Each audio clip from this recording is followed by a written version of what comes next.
Selamat datang di podcast Kelompokku.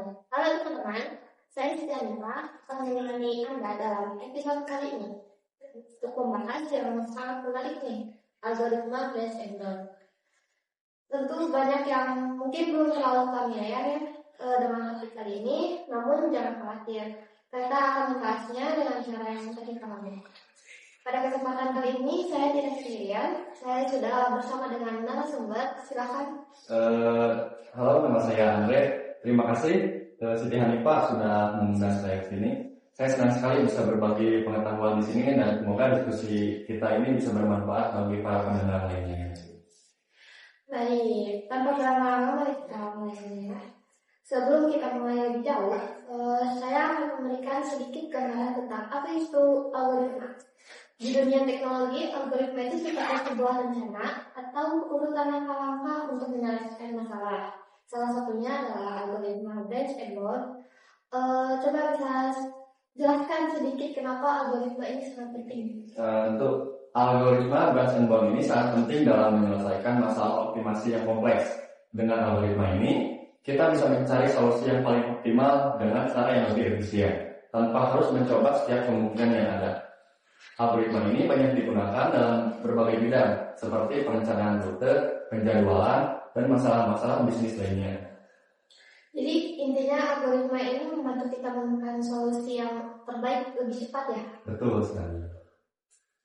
Oke, coba jelaskan lebih detail gimana sih cara kerja algoritma Bayes and Brown ini. Mungkin ada contoh sederhana agar lebih mudah dipahami. Untuk secara sederhana, algoritma Bayes and Brown ini bekerja dengan cara membagi masalah besar menjadi beberapa sub-masalah yang lebih kecil. Kemudian, kita mengevaluasi setiap kemungkinan solusi dan menentukan mana yang lebih menjanjikan. Jika ada solusi yang sudah terbukti tidak efektif, kita bisa langsung mengabaikannya. Jadi, algoritma ini sangat efisien dalam mencari solusi yang optimal karena tidak perlu menguji semua kemungkinan, hanya yang paling relevan saja. Ya, jadi ini seperti memilih jalan terbaik di antara banyak jalur yang ada ya? Ya, betul sekali. Misalkan dalam masalah perjalanan atau pengiriman barang, algoritma ini bisa membantu menentukan rute tercepat atau yang paling efisien. Oke, bisa berikan contoh yang lebih jelas agar para pendengar lebih mudah memahami bagaimana algoritma ini diterapkan dalam kehidupan sehari-hari. Tentu, misalkan seorang kurir yang harus mengantarkan paket ke beberapa alamat, tugasnya adalah mencari rute tercepat untuk menyelesaikan pengiriman dengan efisien. Dengan menggunakan algoritma Bayes and Brown ini, kurir tersebut bisa mengevaluasi berbagai kemungkinan rute yang harus diambil dan memilih yang paling optimal. Contoh sederhananya, kurir harus mengantarkan ke 3 rumah A, rumah B, dan rumah C. Algoritma ini akan membantu menentukan rutan yang paling efisien. Misalkan dari rumah A lalu ke rumah B, yang terakhir itu ke rumah C. Sehingga waktu dan bahan bakar yang digunakan itu bisa diminimalisir.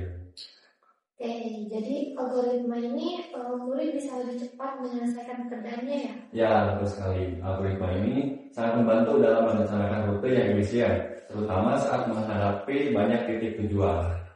Lalu, apa aja sih tantangan yang biasanya dihadapi saat menggunakan algoritma Bayes and Brown ini? Salah satu tantangan terbesarnya adalah jika jumlah data atau titiknya yang sangat banyak. Semakin banyak titik yang harus dianalisis, maka semakin lama juga waktu yang dibutuhkan untuk mencari solusi yang optimal. Selain itu juga, jika ada data yang terlalu besar, proses komputasi bisa menjadi sangat lambat. Jadi itu tuh tantangan yang cukup besar ya. Lalu bagaimana cara mengatasinya? Salah satu solusi yang bisa diterapkan adalah dengan menggunakan metode heuristik yang dapat mempercepat proses pencarian solusi. Selain itu, pemanfaatan teknologi seperti cloud computing juga bisa membantu mengatasi keterbatasan waktu dan kapasitas komputasi. Oke, sebelum kita terjawab, ada tips atau saran untuk para pendengar yang ingin mempelajari atau menginvestasikan algoritma Bayes and Brown ini? Saran saya sih mulailah dengan masalah yang sederhana terlebih dahulu. Misalkan seperti kasus rute pengiriman yang sudah kita bahas tadi. Coba untuk memprogram algoritma ini menggunakan bahasa pemrograman yang familiar, misalkan seperti Python atau Java, dan pelajari juga dasar-dasar optimasi. karena ini sangat penting dalam penerapan algoritma ini. Tips yang sangat berguna ya. Terima kasih untuk Andre. Jadi algoritma Best Word ini adalah cara yang sangat efisien untuk menemukan solusi optimal dalam masalah yang kompleks. Dengan membagi masalah menjadi bagian masalah yang lebih kecil dan evaluasi setiap kemungkinan, kita bisa menemukan solusi terbaik dengan waktu yang lebih singkat. Ya, semoga penjelasan ini bisa membantu para pendengar memahami algoritma ini dengan lebih baik ya. Oke, terima kasih sekali lagi kepada Andre dan waktu dan penjelasan yang sangat bermanfaat. Semoga pembahasan kali ini bermanfaat untuk teman-teman yang mendengarkan. Jangan lupa untuk mengikuti podcast kami di episode berikutnya. Sampai jumpa.